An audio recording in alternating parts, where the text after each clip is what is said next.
Eu sou Eric Tavolassi, eu estou aqui no Castelo de Santa Sara Cali, em Peruíbe. Estou aqui com o fundador e criador do castelo, Gil Menech, o Conde Basile. Gil, conta um pouquinho pra gente como que começou tudo isso, qual a intenção do Santuário de Santa Sara. Um pouquinho pra gente disso tudo. Olha, Eric, é um prazer estar aqui com você, te recebendo. Eu sei que você é um devoto, né, de Santa Sara, assim como eu, gosta muito dela. Por isso dessa entrevista, todo mundo sabe que raramente eu me exponho, eu dou entrevistas, a não ser no meu canal, mas como você é muito sério, já esteve aqui e que gosta de Santa Sara como eu gosto. E é muito importante justamente essa sua pergunta. Muitas das pessoas vêm aqui querem saber sobre tudo, mas não querem saber do fundamento. Por que de Santa Sara está aqui? Confundem às vezes. É para uma festa? É para um culto? Você vai montar uma ordem para Santa Sara? Qual foi o motivo de tudo isso? Eu sempre digo, não foi eu que escolhi, ela me escolheu. E a função do santuário é contar a verdadeira história de Santa Sara Cali. É desmistificar o místico, é tirar o véu que está sobre a história. E com isso tudo, nós vamos tirar, assim, derrubar uma pirâmide de cartas. E aí nós vamos falar, bate de frente com a história de Jesus, bate com a história de Maria Madalena, bate com toda a egrégora da igreja romana, e toda essa capitalização e monopólio da história de Cristo. Ela é uma santa que ela não é canonizada pelos romanos, ela está aprisionada dentro de um templo católico no subsolo. Então glamoriza-se muito sobre Santa Sara, mas se conta muitas mentiras sobre ela e não vai a fundo. Muitos devotos vão pela selfie, pela festa, pelo modismo agora do ciganismo, né? De vamos ciganear, vamos dançar, todo mundo, pelas entidades, mas ninguém teve a coragem de falar quem era. Eu, além de falar em vídeo, contar, documentar toda a lenda sobre Santa Sara Cali e sobre a história dela, além disso, eu trouxe ela para o castelo.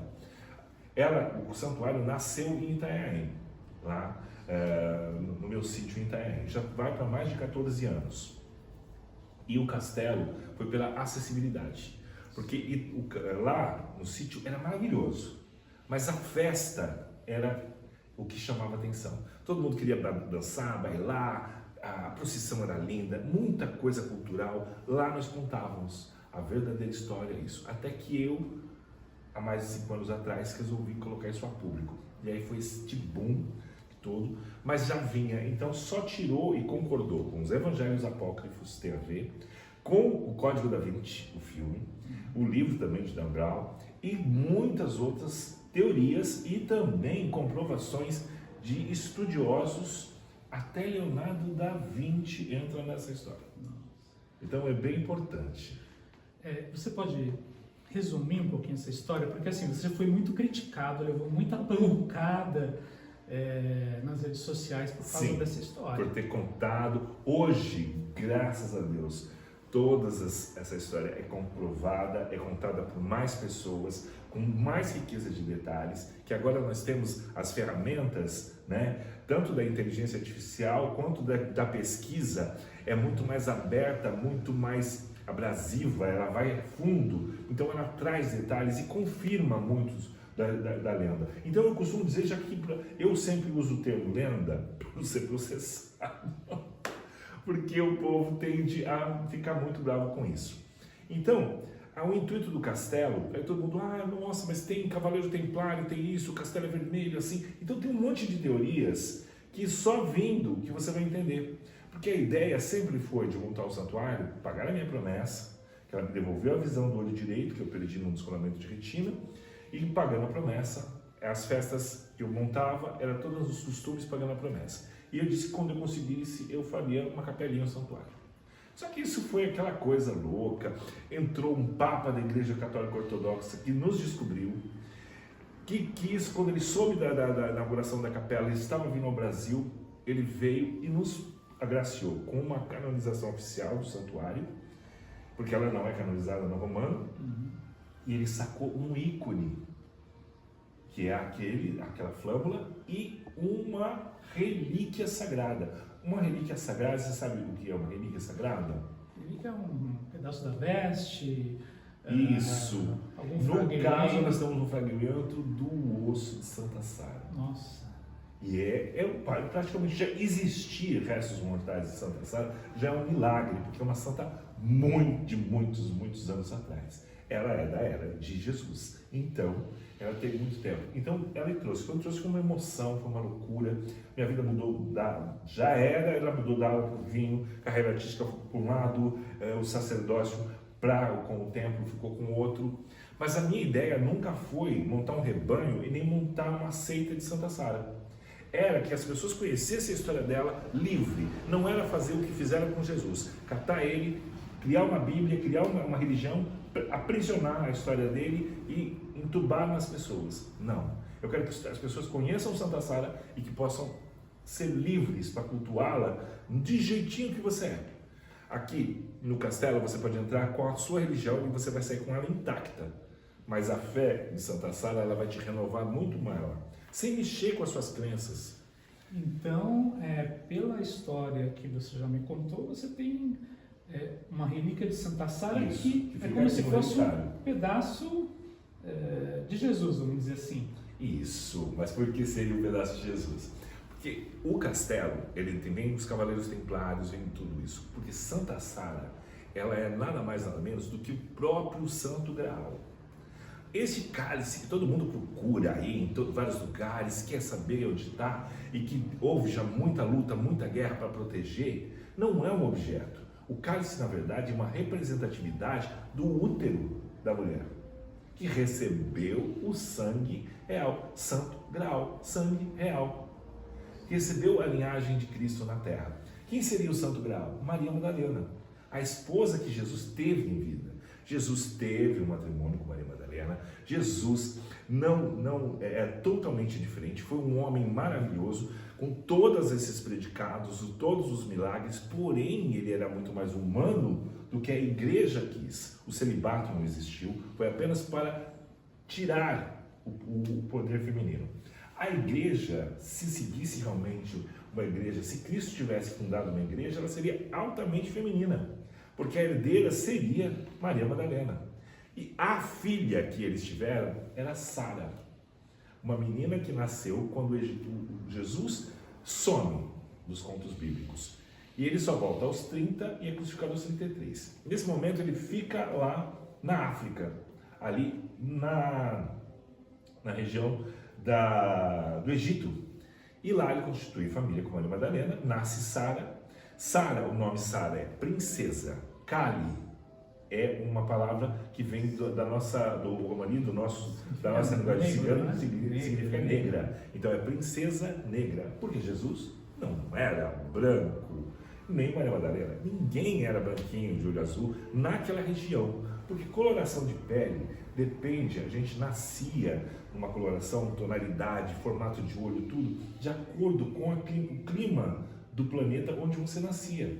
Então, Jesus não era o negro retinto ali da questão do africano, mas ele era mouro, ele tinha uma tonalidade de pele mais escura, assim como Sara e como Madalena, que era a região. E isso é o que mais incomoda. Falar que Jesus não era branco é pior do que falar que ele teve filho. Os haters vêm muito mais em cima disso, porque o racismo ainda é empregado num tom de pele. Ele podia ser amarelo, japonês, ele podia ser indígena, tanto faz, gente. Mas a questão é que era essa.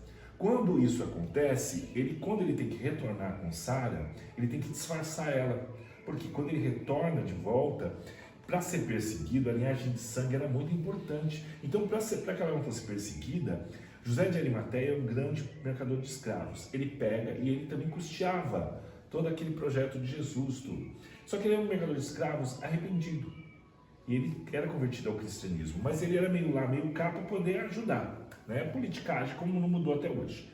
Aí o que acontece? Ele pega Sara, disfarça de escrava e empresta ela com mais outras meninas, como se ela fosse servir aos cristãos. Ali, Maria Madalena, a família. Então ela empresta e ela se traja de escrava para não ser perseguida.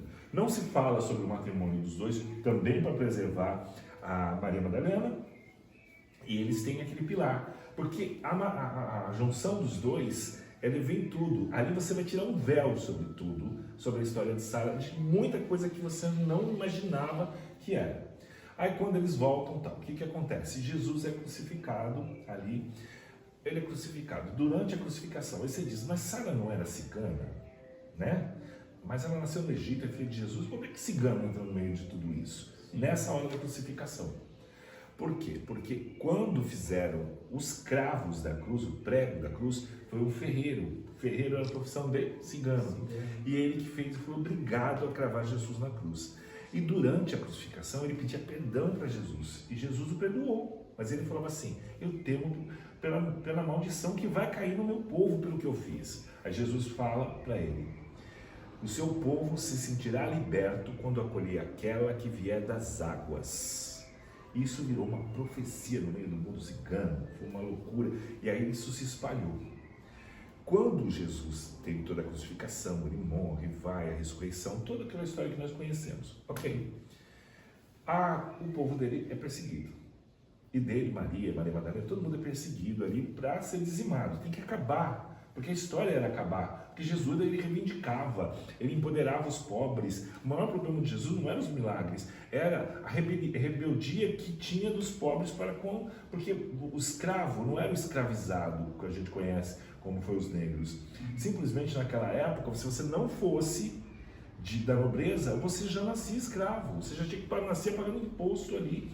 E era dominado pelaquela gana ali. Só quem estudava eram os nobres, os padres, porque na época não tinha padre, eram os sacerdotes, depois que veio essa religião. Aí tinha essa história, então assim, ele fazia todo mundo, cuidava, ele era um ser que nasceu muito dotado de várias histórias. Bom, Santa Sara é capturada junto com Maria Madalena, Maria Jacobina, Maria Salomé, tias de Jesus, mães de Pedro e Tiago, né? E eles colocam eles numa barca, sem remos, sem velas, à deriva, para que eles morressem ali no mar.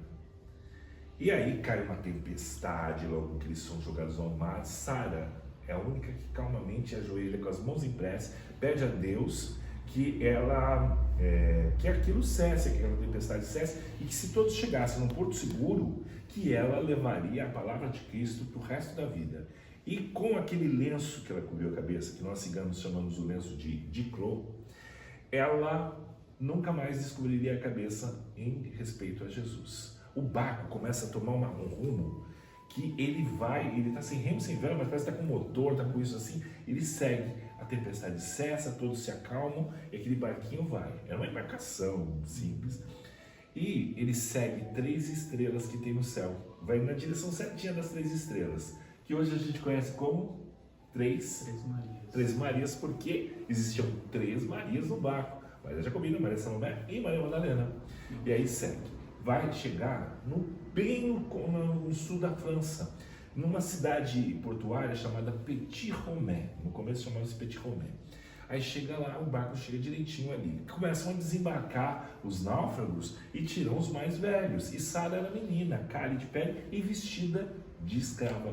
Então ela fica por último na barca.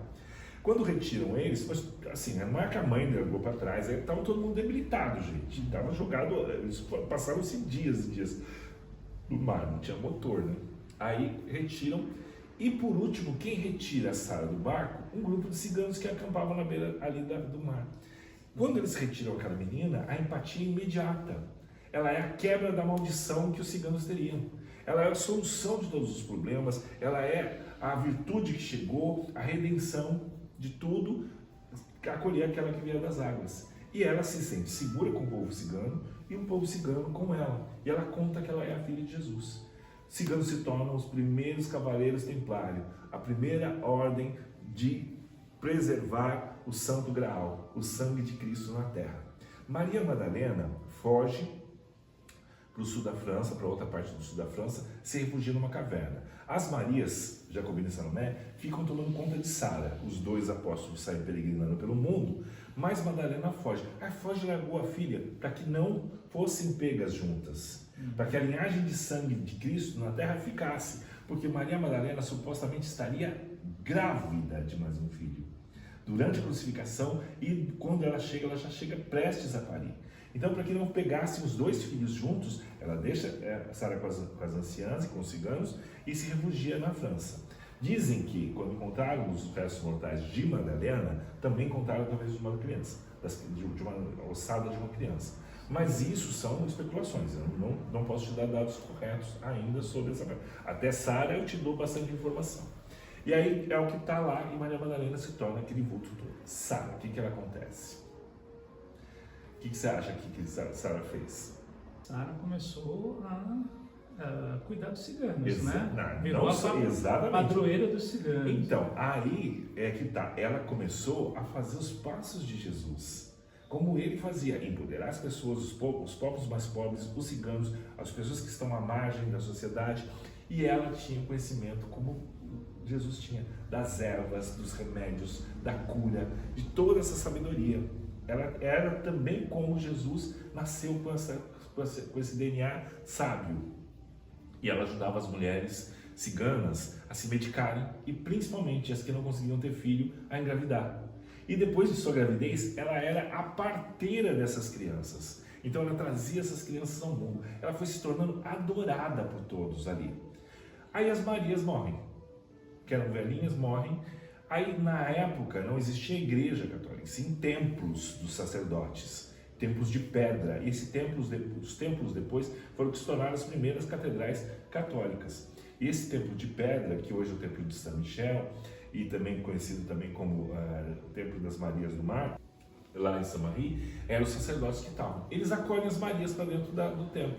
Elas ganham um altar, elas ficam no alto da cúpula da igreja e ela ganha um status ali na cidade. A cidade que se chamava Petit Romé deixa de se chamar Petit Romé e ganha o nome, o título que tem até hoje, Sainte-Marie de la Mer, Santas Marias do Mar. E aí, por causa da embarcação das Marias. Então elas ganham altar, elas ganham isso, e um dia no ano, como se fosse o dia da cidade. E aí tem uma procissão que leva elas até o mar. Ok. O que acontece? Passam os tempos, os anos, Santa Sara ainda não era santa, continua popular entre o povo, tudo. Se supõe que ela tenha tido descendentes e tudo mais. Só que isso foi muito bem escondido. Por quê? Porque trata-se da linhagem real de Cristo. E aí já vem vários outros cavaleiros que vão vir durante todo o tempo, até os dias de hoje, preservando os descendentes de Cristo. Bom, pois bem, o que acontece? Sara, infelizmente, vem a falecer. Quando ela vem a falecer, os ciganos todos juntam, fazem um cortejo e vão em direção à igreja, para que ela fosse enterrada na igreja como as Marias. Imagina, os sacerdotes fecham a igreja na hora e falam, aqui não. Carne de pele, metida com cigano, de escrava, não. Porque tinham que assumir quem era aquela figura para ela ser enterrada na igreja. E ela não é aceita. Os ciganos pegam Sara, levam e enterram ela na beira do mar, numa gruta, onde corria água doce e encontrava com água salgada. E quando eles enterram ela ali, eles colocam a seguinte inscrição: das águas viestes, às águas voltarás. E o mais interessante é que do barro dessa gruta, as pessoas se tornaram assim devotas e elas queriam um pedaço de Sara. E aí eles viram no barro da gruta uma maneira de ter Sara para ir com eles. Então eles tiravam o barro da gruta, moldavam uma santa, coziam na fogueira, colocavam sortilégio, cabelo, ouro, faziam todo aquele sortilégio mágico, e era o primeiro amuleto deles. Quando quebravam o amuleto por algum motivo, em alguma viagem, eles retiravam os sortilégios, pegavam a imagem quebrada, jogavam no rio onde eles estavam acampando, dizia, das águas viestes, às águas voltarás. E do barro daquele rio eles tiravam um barro novo, moldavam uma nova santa, coziam na fogueira, colocavam os pertences de volta e renovavam a imagem de Sara, o amuleto de Sara consigo. E indo voltando. Daí sai a prática, você já viu quando quer um santo? Despacha nas águas, não banda. Assim, até a igreja católica despacha nas águas. Tudo dele que vão, despacha nas águas. Vem da prática do amuleto cigano que os ciganos faziam em homenagem a Santa Sara Cali. Olha quanta coisa que a gente não imaginava que sai da história dela. Muita informação. Muita, e não para por aí. O que acontece? Santa Sara se torna um ícone entre os ciganos. E em vez das pessoas frequentarem os templos, por quê? Porque cigano sempre foi à margem. Era tido como um povo pagão, não podia entrar no templo. E aí eles tinham aquela rincha. Então os ciganos elegeram Sara como sua santa e a gruta como sua igreja, seu altar, sua capela. E aí vinham ciganos de todo mundo rezar ali. Isso incomodou, porque os templos ficaram vazios. Aí os sacerdotes foram lá e falaram, vamos acabar com isso. Cigano não pode entrar na igreja. Aí a gente dá um fim nessa história. Vamos dizer que vamos recolher lá para dentro. Eles não queriam enterrar ela lá? Então nós vamos levar para lá. Pegam os restos mortais de Sara, a imagem dela, levam para dentro de lá. Ela ganhou um altar? Não, né? O que ela ganhou? Uma cripta embaixo da igreja, uma tumba, onde ela está até hoje. Você sabia que ela está até hoje? A gruta onde ela foi enterrada, não se sabe mais a localização. Mas ela não é bem-vinda na cidade até hoje. Não se fala tanto de Sara assim. O dia de 24 e 25 de maio, onde é a festa da Santa Sara, a eslava, que eles falam, a eslava, na verdade, é um protesto. Por quê? Porque os ciganos ficaram impedidos de entrar na igreja. Ela ganhou aquela tumba, que hoje as pessoas, quando vão visitar, falam, eu vou visitar a gruta de Santa Sara. Não, ali é um túmulo, não é a gruta. Então ainda romantizam e mentem muito sobre a história dela. Quando os ciganos vinham e queriam ver Sara, e não podia, na festa que saía as Marias, eles acampam em volta da igreja, cantam, dançam a noite inteira. Diz que um mês antes já tem cigano lá acampado ali. Mas isso é para protestar e que a santa saia no cortejo, para que eles possam tocar e ver a sua santa e levar ela de volta ao mar e trazer, amarrar os mantos, pagar as suas promessas, porque ela se tornou a santa padroeira também das mulheres que querem engravidar e não conseguem.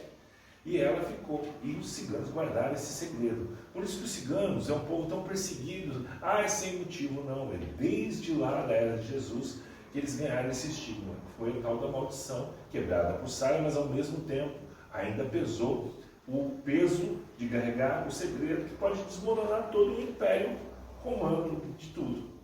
Aí o que acontece? Você diz, olha que linda a história, voltou.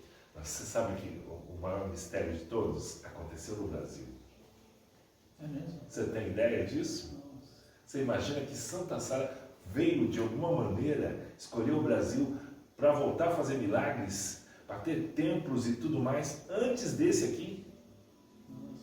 Só que mais uma vez, como toda a história dela acontece, sempre escondida, às sombras, preservada, renegada, em vários contos. Guardou bem essa história que a gente fala do barro da gruta, da história, de tudo, deles, da igreja não aceitar, depois ir pegar para eles? Isso se repetiu no Brasil. E se repetiu da seguinte forma: 3 pescadores não conseguiam pescar. Foram obrigados a pescar no Rio Paraíba do Sul, aqui em São Paulo.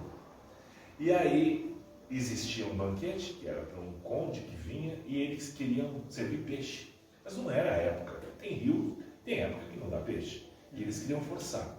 E não conseguiam. E eles estavam em desesperos, porque, lógico, iam ser açoitados, né? Era assim, manda quem pode e obedece quem tem juízo. Ou acaba. E eles lá desesperados, já jogava rede, não via nada. Um deles se desesperou, o que ele fez? Se ajoelhou na embarcação. Não parece uma história que você já conhece? Pois é. De um naufrágio. Ele colocou as mãos em prece e rezou para Deus, para os céus. Pediu se ele conseguisse os peixes, que ia salvar a vida dele. E quando foi, o outro jogou a rede. Quando ele jogou a rede, veio o corpo de uma santa de barro quebrada. Desceu um pouco mais o rio, jogou novamente a rede, veio a cabeça. Quando a cabeça se encaixou perfeitamente naquela imagem de barro, pequenininha, preta, quebrada, gordinha, para os olhos deles.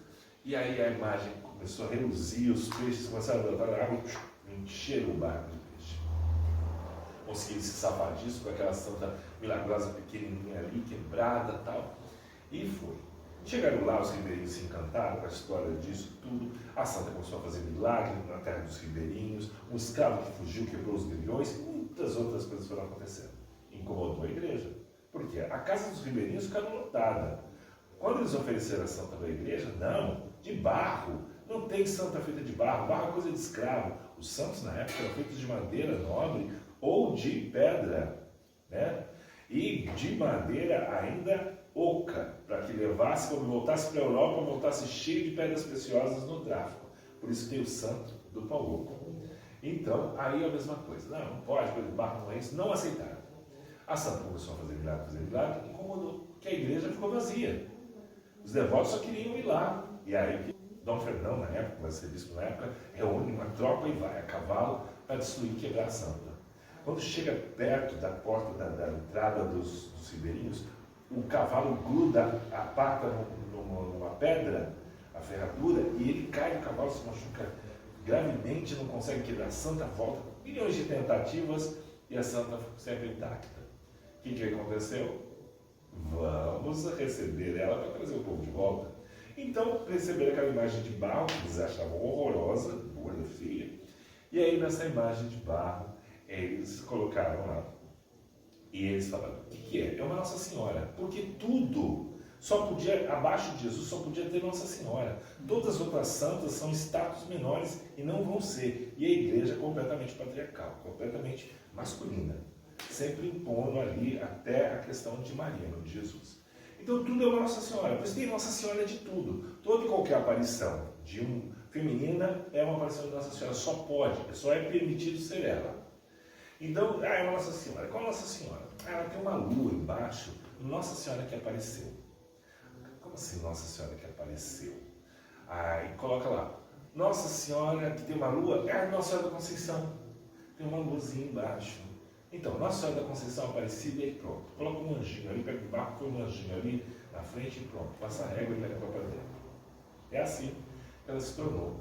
E aí ela ganhou esse vulto todo que a gente conhece até hoje como Nossa Senhora Aparecida. E aí, o que você imagina? Ela, uma santa de barro. O barro não era da região dali. Estava na água e quebrada. Mas santa quebrada não dá azar? Como é que essa se tornou a padroeira do Brasil? Deu tanta sorte. Quebrada. Provavelmente ela era de barro, do barro original da gruta, onde foi que aconteceu. Mas o mais interessante, para a gente fazer isso, seria interessante a gente mostrar ela. Então vamos até lá mostrar ela? Bom, estamos aqui então, nesse passe de mágica, para mostrar para vocês. Essa aqui é uma réplica da original. O que as pessoas confundem é que Nossa Senhora Aparecida é uma santa que eles tentaram transformar em católica. Esse manto, na verdade, ele não tem um fundamento católico nele. Ele foi um presente da princesa Isabel já no final, já de 1800, porque a princesa Isabel não conseguia engravidar e ela foi até lá, pediu a Nossa Senhora Aparecida, fazendo 14 anos de casamento, tentando e não conseguia ter herdeiros. E aí ela teve os herdeiros e ela tirou um pedaço das roupas, dos vestidos, mandou fazer um manto azul, que era a cor da família real que ela usava, mandou desmontar um colar, bordar no manto e o resto do colar montar a coroa. Pediu para o Orives fazer a cópia da coroa que ela usaria quando ela fosse a imperatriz do Brasil. Coisa que não aconteceu. Mas ela deu um título de nobreza, é a única imagem que possui um título de nobreza no mundo, e ela ela disse, enquanto eu não reinar, ela já reinará pelo Brasil. Então ela ganha status de padroeira do Brasil. Então as pessoas isso deixou ela mais católica ainda, porque eles tentaram mostrar que ela é uma santa católica. Porém, se a gente tirar este manto, aqui, você vê que ela tem aqui, ó, é uma santa com decote. Ela não é toda fechada como a Nossa Senhora da Conceição aqui embaixo, total. A lua embaixo, essa aqui, ó, que não se parece nada com a lua. As mãos em prece, coisa que não acontecia. Imagens de Maria só foram ganhar as mãos em prece há pouco mais de 100 anos atrás, com a aparição de Fátima e Lourdes. Porque até então, as mãos de Maria eram nas mãos da graça ou nunca rezando para Jesus, porque ela conviveu com ele. Então ela rezava com ele e não para ele. Então essa prática veio de Sara. O corpo dela aqui, tá vendo? Tem flores no cabelo, tudo, segurando algo que parecia ser um lenço aqui atrás, o de clô. Tá vendo? Esse decote enorme dela, as feições rudes, rosas no cabelo. Esse decote, se você for comprar uma roupa feminina agora, ele tem um nome, decote ciganinha. Então toda a questão que tem aqui dela começa assim. Coincidência? Só ela ser de barro, só a história dela ser encontrada nas águas, das águas viessem, das águas voltarás, já dava a impressão de ser uma santa, né? De ser a imagem de Santa Sara. Então, Nossa Senhora Aparecida seria a neta de Maria e não Maria. seria a filha de Jesus com Maria Madalena, e ela estaria aí de novo. Muito mística, muito poderosa, milagrosa, e ao mesmo tempo contando toda a sua história do passado. Tudo que ela foi escondida, como ela foi mostrada e tudo mais. Só todos esses detalhes já nos faria acreditar que ela é Santa Sara? Sim, com certeza. Com tudo que a gente soube sobre a história dela. Sim. Olha quantos véus, quantas coisas Informação. se desmonta com a história dela. E eu tenho a cereja do bolo. A cereja do bolo, para dizer que essa imagem é realmente uma imagem de Sara e não de Aparecida, eu vou ter que mostrar um detalhe. Você consegue me acompanhar? Eu não sei se você tem conhecimento. Essa cruz aqui.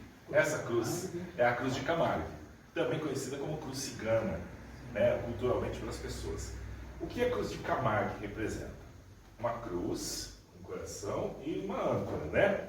Então minha fé está ancorada em meu coração. Porque a própria cruz de Camargo já diz e liberta tanto Jesus quanto Santa Sara das religiões. Minha fé está ancorada no meu coração, não no que está em torno, não nas religiões. A sua fé está ancorada na sua liberdade de amar e de querer o próximo. Então, se você olha bem o formato dessa cruz de Camargo, digamos que você fosse fazer um desenho, fazer uma escultura, a gente faz linhas de construção. Para fazer qualquer desenho, qualquer escultura, a gente faz as linhas de construção. Se você olhar para a cruz de Camargo e imaginar que ela é uma linha de construção, e aí depois levar a imagem de Aparecida e fazer uma fusão, você vai ver que ela tem o sinal da cruz com as rosas aqui, ali em cima, desce-se o corpo, a lua é uma âncora aqui embaixo. Então, minha fé está ancorada e as mãos em prece no meu coração, exatamente na frente do coração. Ela tem as linhas de construção da imagem de Aparecida. Coincidência? Mais uma? De barro, quebrada, jogada na água. E ainda, o formato dela é exatamente os pontos da linha de construção da cruz de Camargo, que é o que marca a entrada da igreja da cripta onde está Santa Sara. E que é o símbolo do distrito de Camargue, aonde está Santa Sara. Tantas coincidências assim. Muita coincidência. Então, essa história tinha que ser contada, ela tinha que ser falada para nós, ela tinha que ser vista pelas pessoas. Pode não ser verdade? Pode. Mas, o que importa nisso? O que nos tiraram com tudo isso? A reflexão, pensar, questionar, perguntar, parar de engolir tudo aquilo que passam para a gente sem uma explicação. A lenda de Santa Sara é muito importante. As mentiras sobre ela, é mais fácil dizer que Santa Sara foi a parteira de Jesus. Que isso foi até enredo de carnaval, o qual eu briguei, fiquei bravo, tudo, falando que ela é a parteira de Jesus. O que cai por terra até pelos contos bíblicos. Como é que Santa Sara tinha que ser uma serva, ela tinha que ser sempre uma escrava, sempre submissa, e os ciganos iam querer que a parteira virasse a padroeira dos ciganos, por quê? Jesus gostava muito dela porque ela ajudou no parto de Jesus. Como? Acabaria com o nosso presépio, gente. Tem uma parteira no presépio? Né? Ela foi uma manjedora, está com fuga. Isso, então não tem. Então assim, foge da própria lógica que você cultuou a vida inteira. Todo Natal você monta um presépio. Lá tem a imagem do burrinho, tem a da manjedora, tem os 3 reis magos, tem a estrela, tem o anjo, mas não tem a parteira. Tem? Não tem. Então como é que podia ser?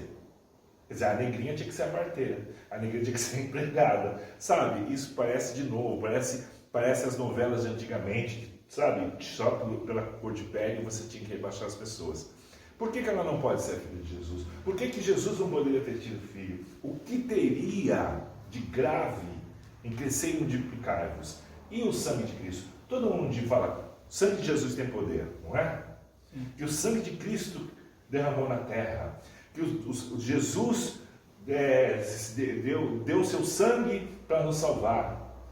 Todas as pessoas, quando falam da figura de Jesus e do sangue para nos salvar, lembra do sangue dos ferimentos machucados na cruz. Mas o sangue de Cristo também era a fertilidade. O Santo Graal Seria o cálice, o útero materno, que recebeu o sangue de Cristo. A linhagem de sangue. O sangue que ele derramou na terra seriam os seus descendentes, que podem estar aí até hoje, sendo pessoas boas, lutando a luta do bem contra o mal. Por que a gente não tem seres humanos terríveis, que já nascem ruins, e outros que são extremamente maravilhosos e bons? Então, a gente acredita que essa fusão, que o sangue de Cristo corre na terra viva. Muitos falam disso até nas religiões protestantes.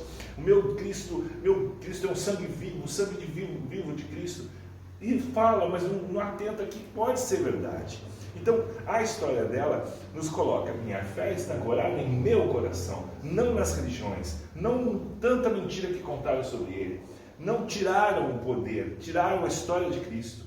Cristo foi ser Cristo e a igreja foi reconhecê-lo 300 anos depois da sua morte por um imperador romano, um conselho chamado Conselho de Nicéia, de sábios do mundo inteiro que converteram uma história para pegar o personagem principal, para dominar de volta o povo, que ainda 300 anos depois de sua morte seguia veemente as suas pregações, mas as suas pregações como rebelde. Só que durante esses 300 anos, quem se convertia a cristão era morto cruelmente. Santa Bárbara se converteu ao cristianismo. Ela foi denunciada pelo próprio pai, que ela era cristã. Foi condenada à morte, à decapitação. Quando o Carrasco foi decapitar, o pai era tão devoto assim dos romanos, que ele chega e fala: não, eu pus na terra e eu tiro. E ele faz a decapitação de Santa Bárbara. Quando ele corta a cabeça, um raio cai na hora e mata ele na hora. E ela é protetora dos raios e dos trovões. Mesma coisa com São Jorge, quando ele se põe junto ao cristianismo, ele também é morto por ser cristão. E aí depois, 300 anos inocentemente, e só uma pergunta: quem matou Jesus na cruz? Quem foi que condenou? Os Pilatos. E ele era romano. Não foram os romanos que perseguiram e mataram todos? Mas quem escreveu a Bíblia? Não foi os romanos? Tem algo de errado aí, né? Você escreve sobre aquele que você mesmo foi o carrasco, o torturador, e matou? E aí ele vira o seu centro de tudo, a sua crença? Onde está localizado todos os segredos sobre a Bíblia, sobre a história de Cristo e tudo mais? No Vaticano. O Vaticano fica onde? Em Roma! Olha que coincidência isso! Não é? Não parece os dias de hoje, quando a gente pergunta: cadê o dinheiro que está aqui? Quem é que levou? Exatamente, está no mesmo lugar onde foi a coisa história. Então a história de Santa Sara, o castelo de Santa Sara, a minha missão com ela, o fato de ter uma relíquia aqui, de tudo isso acontecer, é para contar os passos dela. Não quero fundar uma religião, não quero ter devotos, não quero ser o líder religioso de ninguém. Eu quero ser a palavra que vai tocar no teu coração e que vai fazer você acordar e perguntar e questionar tudo. Por que eu estou fazendo isso? Por que não podia casar? Por que padre não pode casar? Por que o crente é isso? Porque eles têm mania de colocar regra para a gente, mas não explica por quê. A gente é ainda escravo dos impostos. A gente é escravo de todas as histórias o tempo todo. E de novo, porque agora esses religiosos estão tentando tomar o poder político como era lá atrás. Olha o estrago que deu e a gente tinha Jesus naquela época, hein? Imagina agora, eu falo, se Jesus viesse na Terra de novo, a morte dele ia ser mais cruel do que foi naquela época. Porque eu tenho certeza de que nada mudou. Então, mas a gente pode mudar dentro de nós. Então, histórias como essa, verdades ou não, aqueles contam, a gente também não tem certeza. Mas tem muito mais inconsistência em toda a história do que nesse conto que eu te contei agora. Ficou longo, mas importante. Então, essa é a importância de toda essa coisa do santuário. De uma pessoa largar a sua vida, largar uma carreira artística, largar todo um futuro que eu tinha desenhado para mim, e eu fazer tudo assim. E não está fácil. Ter tudo isso aqui não transformou minha vida num mar de rosas. Nem todo o poder dela consegue me limitar do preconceito, de ser xingado, de ser atrapalhado, o entorno daqui, de ter vontade de voltar para o sítio, de tirar daqui. Não é fácil, não. Aí muitas das vezes eu questiono, falo, nossa, minha senhora, mas por que isso? Eu escolhi errado seu super-herói, eu não tenho essa força, desabo, sabe? Mas o que acontece, Hélio? Umas palavras de uma pessoa ou outra, mas parece que vem através dela, diz assim, onde a gente tem luz, onde você acende uma vela, não faz sombra. Quando a gente acende a luz, a mesma hora você dá vida às sombras. E as sombras sempre nos rodeiam. E a briga do bem e do mal não ficou na era de Jesus. Ela está hoje, ela está aqui, ela está viva. E a gente que tenta fazer isso, falar, a gente é tido muito mal. Eu sou xingado de coisas que vocês não podem imaginar, por pessoas que só leem o título, a filha de Jesus com Maria Madalena. A pessoa nem assiste até o final. E se assiste, também não sei porque quer assistir o meu vídeo. Se é crente e tudo, vai cuidar da sua vida, não vai ouvir a minha história, não vai se meter com gente do mundo, né? Então, essa é a história que eu tenho para contar de Santa Sara. Gil, muito obrigado pelas suas palavras, por essas informações. A gente sabe que tem muita contradição aí na história que a gente vê sendo contada, né? Mas se você puder falar rapidamente para a gente, como que o pessoal faz para visitar aqui o castelo? O castelo. Sim, nós estamos localizados em Peruíbe, na cidade de Peruíbe, no litoral sul de São Paulo. É a última cidade aqui que vem da sequência, né? Praia Grande, Mongaguá, Itanhaém, Peruíbe.